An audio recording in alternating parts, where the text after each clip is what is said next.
Time ಎಷ್ಟು ಗೊತ್ತಾ? 12 ಗಂಟೆ ಟೈಮು. ನಾವು ಮಲ್ಗಕ್ ಬೇಡ್ವಾ? ಏಯ್, ನಿನ್ಗೆ ಮಾತಾಡ್ಸ್ತಿರೋದು. ಏನ್ ಗಿಗ್ಗಿ ನಿದ್ದೆ ಮಾಡಲ್ಲ ನೀನು? ಹಿಂಗೆ ಸರ್ಕಸ್ ಮಾಡ್ಕೊಂಡಿರ್ತೀಯ, ಮೇಲೆ ಕೆಳಗೆ ಮೇಲೆ ಕೆಳಗೆ. ನಾನ್ ನಿನ್ನ ಹತ್ರನೇ ಮಾತಾಡ್ತಿರೋದು. ನಾವು ನಿದ್ದೆ ಮಾಡ್ಬೇಕು ಅಂತ ಹೇಳ್ತಿದೀನಿ. ಹಿಗ್ಗೆ ಮಾಡ್ಬೇಕು ನಾವು. ಯಶಾನ್ ಟೈಮ್ 12 ಗಂಟೆ. ಯಶಾನ್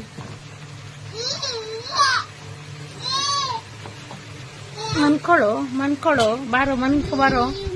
ಯಶು, ನಮಗ್ ನಿದ್ದೆ ಬರ್ತೈತೆ ಯಶು.